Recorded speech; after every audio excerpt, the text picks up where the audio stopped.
कोई एब्सेंट हुआ तो? क्लास रिकॉर्डिंग भेज दो। Fees collection? ऑटोमेटिक। मार्केटिंग कैसे करेंगे? टीचमेंट वेबसाइट बना के देगा ना। टीचमेंट? अब पूरे इंडिया को मैथ्स पढ़ाओ सर। चाहे जैसी भी जरूरत हो, टीचमेंट पे टीचिंग आसान है। आज ही डाउनलोड करें टीचमेंट, इंडिया का नंबर 1 टीचिंग ऐप। नमस्कार दोस्तों, कैसे हैं आप सभी। उम्मीद करता हूँ काफ़ी अच्छे होंगे। और राजस्थान पटवार का जो इंतजार था सबको एग्जाम डेट का, वो आ चुकी है। अब इस समय हमारे पास कितने महीने बचे हैं, इन महीनों में हमें कैसे तैयारी करनी है, किस सब्जेक्ट पर ज़्यादा फोकस करना है, कैसे हमारा सिलेक्शन हो सकता है, एक सटीक रणनीति बहुत ज़रूरी है। तो वही चीज़ आज हम डिस्कस करने वाले हैं।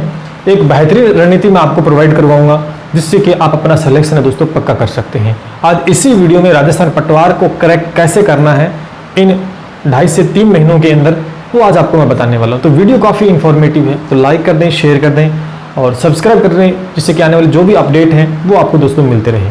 चलिए दोस्तों शुरू करते हैं। सभी को पता है दोस्तों, राजस्थान पटवार का जो एग्जाम डेट है वो कब है, 23 और 24 अक्टूबर है। एग्जाम कब डिसाइड, थोड़ी सी बातें कर लेते हैं। जो एग्जाम है वो दोस्तों 23 अक्टूबर और 24 अक्टूबर को डिसाइड हुआ है। यानी पहले 3 चरणों में जो 4 चरण हो रहा था, अब सिर्फ ये 23 और 24 अक्टूबर को एग्जाम कंडक्ट करवाया जाएगा। यहाँ पर दोस्तों जो फॉर्म रीओपन की बात है, फॉर्म वो भी दोस्तों शुरू हो चुके हैं। 30 अगस्त से दोस्तों शुरू हो रहे हैं और आपको जो चलेंगे 30 जुलाई से शुरू हो रहे हैं और 5 अगस्त दोस्तों ये चलने वाले हैं। तो यानी फॉर्म रीओपन में दोस्तों हो चुके हैं। ये बात मैंने आपको बोल दी थी कि जुलाई के अंतिम समय के अंदर आपके फॉर्म दोस्तों रीओपन हो जाएंगे और वैसा ही कुछ हुआ है। एग्जाम डेट का मैंने बोला सेम टू सेम वही चीज़ें दोस्तों हुई है, तो एक अच्छी बात है। तो यहाँ पर 2 बातें सही हैं कि एग्जाम आपका 23 और 24 अक्टूबर को कंडक्ट करवाया जाएगा। फॉर्म रीओपन की भी तारीख डिसाइड कर दी गई। अब मन में डाउट आ रहा है कि फॉर्म कौन भर सकता है। ये जो फॉर्म रीओपन हुए हैं ये दोस्तों ईडब्ल्यूएस कैटेगरी के लिए ओपन हुए हैं। सबसे पहले तो बात ये है ना। लेकिन अब बात ये आ रही है, क्या सभी कैटेगरी के लोग इस फॉर्म को भर सकते हैं? चाहे जनरल है, ओबीसी है, एसटी जो भी है, जिन्होंने पहले फॉर्म नहीं भरा था या जो एलिजिबल नहीं थे, जिनकी एज नहीं थी, लेकिन अब वो एलिजिबल है, अब फॉर्म भरना चाहते हैं, तो दोस्तों इस समय क्या होगा? तो पहली बात तो ये कि जो ईडब्ल्यूएस के कैंडिडेट है वो इस फॉर्म को भर सकते हैं। दूसरा, ऑल कैटेगरी स्टूडेंट वो सारे के सारे इस फॉर्म को भर सकते हैं। तो एक अच्छी खबर है कि जितने बच्चे जनरल का है, चाहे ओबीसी का, चाहे एससी का, चाहे एसटी का है, जिसने पहले फॉर्म नहीं भरा था या जो भी इसका इशू था, चाहे एज को लेकर हो, चाहे क्वालिफिकेशन को लेकर हो, लेकिन वो अब इस समय एलिजिबल है तो फॉर्म दोस्तों भर सकते हैं। यानी सभी कैटेगरी के लिए फॉर्म रीओपन हुए हैं। ईडब्ल्यूएस के कैंडिडेट तो भर ही सकते हैं, साथ साथ में जितने भी बच्चे रह गए थे जो किसी कैटेगरी से बिलोंग करते हो, सारे के सारे इस फॉर्म को दोस्तों भर सकते हैं। अच्छा, तीसरी बात कि जिन्होंने फॉर्म भर रखा था पहले से, क्या वो उन्हें भरना है? जी बिल्कुल उन्हें नहीं भरना है। यानी जिन्होंने पहले फॉर्म भर रखा था उन्हें दोबारा से फॉर्म भरने की आवश्यकता नहीं है। बट एक शर्त है कि अगर आपके फॉर्म में मिस्टेक थी, आप उस फॉर्म के अंदर कुछ संशोधन चाहते हैं करना, तो वो भी दोस्तों आपको अवसर दिया गया है, वो भी दोस्तों आप कर सकते हैं इस समय। यानी एक अच्छी खबर है कि फॉर्म एक अच्छे से आप अप्लाई कर सकते हैं, संशोधन कर सकते हैं। यानी आप मान के चलो कि दोबारा से नया नोटिफिकेशन आया है तो दोबारा से सब कुछ नया होगा। फॉर्म जिन्होंने पहले भर रखे उन्हें भरने की आवश्यकता नहीं है, लेकर वो संशोधन चाहते हैं तो कर सकते हैं। जिन्होंने नहीं भरा था वो भर सकते हैं। ईडब्ल्यूएस के कैंडिडेट भी दोस्तों से भर सकते हैं। तो यहाँ पे 3 बातें आपकी क्लियर हो चुकी हैं कि एग्जाम कब है और फॉर्म रीओपन कब हुए हैं, और यहाँ पे ईडब्ल्यूएस और ऑल कैटेगरी जो जितने भी स्टूडेंट चाहिए किसी भी कैटेगरी से हैं सभी फॉर्म दोस्तों भर सकते हैं। अब बात करते हैं एग्जाम को कैसे करना है, कितने क्या कुछ होने वाला है इसमें। चलिए इस पर बात करते हैं। तो दोस्तों ये आपके सामने मैंने कुछ रणनीति के हिसाब से चीज़ें लिखी हैं। अभी मैं आपको समझाता हूँ कि इसमें क्या क्या करना है। उसके यहाँ पे दोस्तों आपके पास कम से कम मैं मान के चलता हूँ कि 3 महीने हैं। 3 महीने आपके पास, और 3 महीनों में दोस्तों सिलेक्शन लेना कोई बड़ी बात नहीं है। क्यों बड़ी बात नहीं है? क्योंकि आप पीछे से तैयारी करते आ रहे हो लगातार। जब एग्ज़ाम 10 जनवरी को था तो उस समय आपकी प्रिपरेशन लगभग कंप्लीट थी। फिर से लगातार काफ़ी समय आपको मिल गया, 5-6 महीने। अब भी आपकी प्रिपरेशन आपने धीरे धीरे की होगी तो बेहतर है। लेकिन अब वो 3 महीने हैं जिसके अंदर आपको रफ्तार पकड़नी है, जिसमें वो चीज़ें करनी हैं जो पहले आपने नहीं की थी। चलिए बात करते हैं।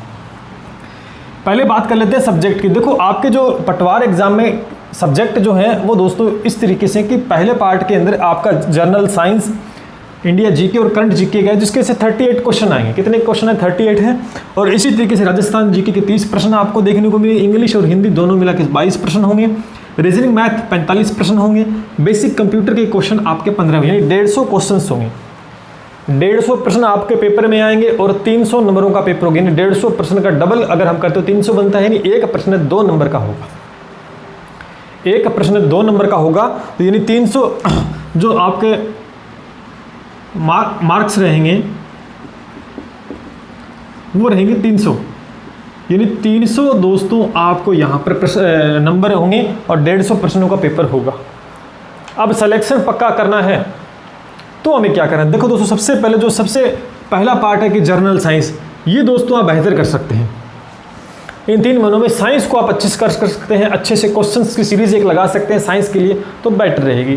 थ्योरी पढ़ने की आवश्यकता नहीं, अगर क्वेश्चंस लगा लेते हैं आप, इनके बहुत सारे मार्केट में मिलती है साइंस की स्पेशल, तो बेहतर रहेगी। इंडिया जीके का वही पार्ट डिस्कस करें, यानी मॉडर्न हिस्ट्री है, ज्योग्राफी है, मॉडर्न हिस्ट्री है, वो चीज़ ज़्यादा दोस्तों आपको कवर करनी है। यहाँ पर करंट जीके डेली बेसिस पे, करंट जीके जो आप क्लास ले रहे हैं या न्यूज़पेपर से पढ़ रहे हैं या मूमल की लेके आ रहे हैं, कौन से लेके आ रहे हैं, डेली क्या कर रहे हैं, वो आप करते रहने, या कुछ नहीं करना है इस समय आपको। यानी कहने का मतलब इंडिया जीके में कहीं ना कहीं दिक्कत आएगी, तो हिस्ट्री को पूरा कवर मत कीजिएगा, क्योंकि बड़ा है, वाइड सिलेबस, तो आप उसमें से मॉडर्न हिस्ट्री के क्वेश्चन ज़्यादा देखने को मिलेंगे। ज्योग्राफी भी दोस्तों आएगी अच्छे से, वो चीज़ आपको कवर करनी है। उसमें पॉलिटी भी है, करंट जीके, यानी कुल मिला के अगर आप साइंस पे ज़्यादा ध्यान देते हैं, करंट जीके पे ज़्यादा फोकस करते हैं, जो कि एक प्लस पॉइंट होगा, अच्छा होगा तो आपका। और इंडिया जीके में सेलेक्टेड जैसे ज्योग्राफी हो गई, मॉडर्न हिस्ट्री हो गई, पॉलिटी हो गई है, ये चीज़, तो आपके यहाँ पर 38 क्वेश्चन है, तो आपको ज़्यादा कुछ सही नहीं करना सिलेक्शन के लिए। आप 23 प्रश्न, मैंने यहाँ पर जो लिखा है मैं लिख देता हूँ यहाँ पर,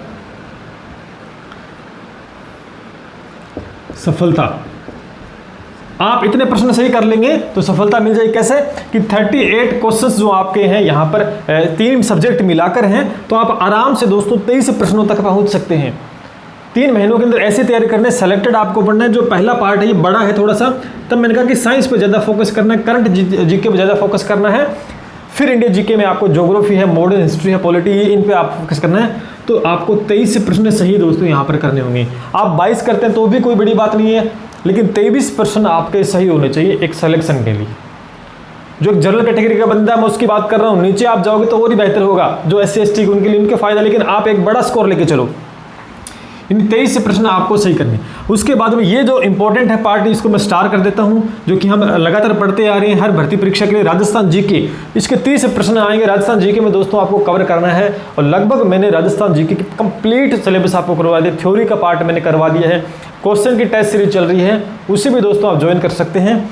30 प्रश्नों में मैं मानता हूं कि आप 3 महीनों के अंदर 22 प्रश्न तो सही कर ही सकते हो।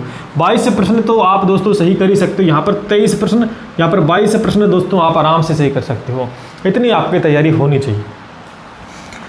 यहाँ पर आपका हिंदी है, एक प्लस पॉइंट है, और इंग्लिश में बच्चे कहते हैं कि थोड़ा सा वीक है, कोई बात नहीं, लेकिन आप हिंदी अच्छी कर लीजिए। दोनों मिला के से 22 प्रश्न होंगे, तो दोनों मिला के आप 15 प्रश्न तो दोस्तों सही कर ही सकते हो, है ना। नेगेटिव मार्किंग का विशेष ध्यान रखना, 1/3 नेगेटिव मार्किंग भी है, जो प्रश्न सही है उन्हीं को करना है। 15 प्रश्न दोस्तों आप इसमें सही कर सकते हो। और सबसे बड़ी बात, सबसे बड़ा डबल स्टार कहूँगा, जिसके सबसे ज़्यादा क्वेश्चन है और सबसे ज़्यादा नंबर इसी में आएंगे, मैथ से घबराना नहीं है। मैथ का मैंने कोर्स करवा दिया था उस समय, अगर आप आज भी उसे देखते हो तो अच्छे से कवर कर लोगे।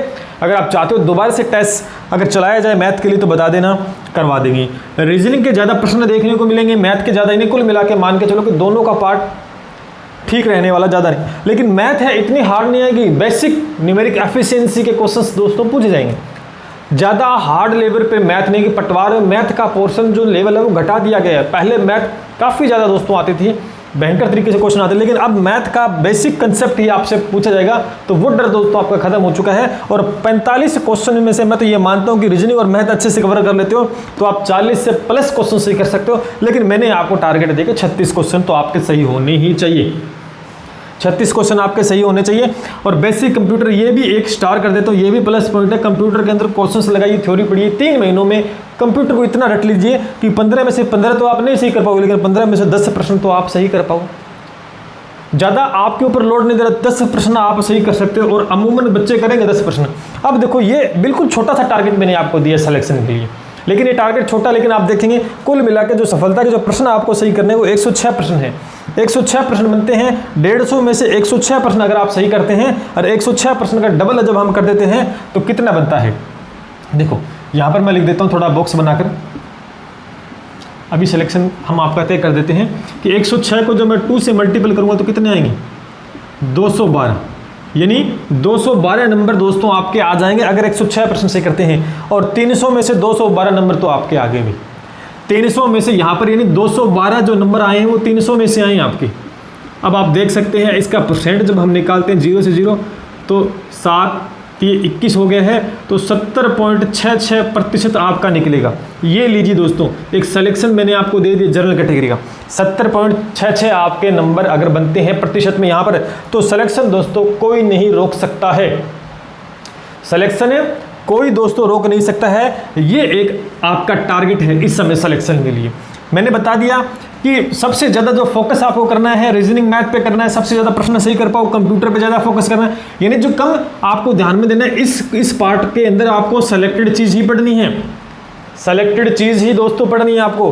बाकी आप राजस्थान जी के अच्छा कर सकते हैं, लेकिन आप हिंदी को बहुत ही बेहतर तरीके से अच्छा कर सकते हैं, ये पार्ट आप अच्छा कर सकते हैं, ये पार्ट आप अच्छा कर सकते हैं। तो यानी जिसमें हम अपना 100% दे सकते हैं, अपना बेस्ट दे सकते हैं, उसको ज़्यादा आपको कवर करना है। तो दोस्तों यहाँ तक पहुँच जाइए, जनरल कैटेगरी के अंदर आपका सिलेक्शन हो जाएगा। ओबीसी वाला पहुँचता है वो तो फिर टॉप करेगा, SC ST पहुँचता है वो भी टॉप करेगा। तो इससे नीचे आप देख लीजिएगा OBC ST SC का थोड़ा थोड़ा 2-3 प्रश्न। तो यानी मैंने एक सिलेक्शन का नंबर आपको दे दिया है, यहाँ तक पहुँच जाइए। अगर 106 पर भी नहीं जाते हैं तो मान लेते हैं 1-2 प्रश्न आपके और कम हो जाते हैं, तो कम से कम ये 106 × 2 छोड़कर आप 210 तक भी करते हैं, 2 प्रश्न आपके और भी गलत होते हैं तो 210 तक भी आपका सिलेक्शन पक्का होगा दोस्तों, 210 तक भी आपका सिलेक्शन पक्का होगा। अब डेली घंटे आपको करीबन कम से कम 10 घंटे दोस्तों आपको पढ़ाई करनी है, सारे सब्जेक्ट पैरेलल पढ़ने हैं। अब कौन सी बुक खरीदे, कौन सी गाइडलाइन, वो टाइम नहीं है। अब आपको कौन सी बुक लें, कौन सी, वो टाइम नहीं है, क्योंकि इतने समय से भर्ती चल रही है, आप सभी को पता है, सबके पास गाइड है, नोट्स है। अब टाइम है सेल्फ स्टडी का, जितना रट सकते हो रट लो, जितना समझ सकते हो समझ लो। 3 महीने हैं, जो करना है कर लीजिएगा, लेकिन इतने प्रश्न सही करने हैं, ये माइंड में एक टारगेट होना चाहिए, सिलेक्शन पक्का होगा। मैंने आपको ये बता दिया कि किस सब्जेक्ट पे ज़्यादा कमांड आपको करनी है, किस सब्जेक्ट में क्या करना है। मैं आपको दावे के साथ कह सकता हूँ कि जो मैथ वाला पोर्शन, रीजनिंग वाला पोर्शन मैंने करवा रखा है, अगर आप कवर कर लेते हो तो ये 45 में से 45 आप सही कर पाओगे। लेकिन दोबारा से कुछ नया स्टार्ट करवाना आप सभी के लिए, पटवार के लिए, तो बताइएगा कमेंट करके। कंप्यूटर में आप बहुत अच्छा कर सकते हैं, यानी कोई बड़ी बात दोस्तों नहीं है। मान के चलो कि एक सब्जेक्ट में अगर थोड़ा नंबर कम हो जाता है तो दूसरा सब्जेक्ट ऐसा होता है तो उसमें आप ऊपर चले जाते हो उसमें, तो वो एवरेज हो जाता है, डरने की वहाँ आवश्यकता नहीं है। तो भैया ये था पटवार का एक पूरा बायोडाटा। अब कैसे पढ़ना है, कौन सी बुक लानी है, फिर कह रहा हूँ ये तो है फालतू की बात इस समय, फालतू, क्योंकि इतने महीनों में आपने जब कोई बुक नहीं खरीदी, इतने महीनों में आपको नहीं पता, तो आप 3 महीनों में कुछ नहीं कर पाओगे, क्योंकि भर्ती पीछे डेट आ चुकी थी, उस समय सभी प्रिपेयर थे। अब 3 महीने सिर्फ सेल्फ स्टडी पे ही आपको फोकस करना है। 10 घंटे रेगुलर पढ़ाई कर लीजिएगा, प्रत्येक सब्जेक्ट को पैरेलल लेके चलता है, सिलेक्शन पक्का होगा दोस्तों। याद रहे या न रहे, लेकिन आपको सिलेबस को कम से कम 2 बार तो निकालना ही है। बड़ा सिलेबस है मान लेते हैं, लेकिन 2 बार 3 महीनों में अच्छे से ईमानदारी से निकाल दीजिएगा। ओल्ड पेपर क्वेश्चंस लगाइएगा ज़्यादा, तो आपका पक्का सिलेक्शन हो जाएगा। कोई बड़ी बात दोस्तों इसमें नहीं। और कोई भी डाउट इस भर्ती को लेकर आता है तो कमेंट करके दोस्तों पूछ सकते हैं। सही और सटीक रणनीति मैंने आपके साथ शेयर की। अब कोई कह दे कि इस सब्जेक्ट में ये टॉपिक कर लेना, वो कर लेना, तो पढ़ना सारा ही पड़ेगा, पढ़ना सारा ही पड़ेगा, क्योंकि समय कम नहीं है, समय बहुत है। 3 महीने, समय कम होता तब बात होती अलग की, टॉपिक सेलेक्टेड कौन से हैं वो बताइए। 3 महीने आराम से आप कवर कर सकते हो। उम्मीद करता हूँ आप समझ पाए होंगे मेरी बातों को। मिलते हैं इसी के साथ दोस्तों। जय हिंद, जय भारत।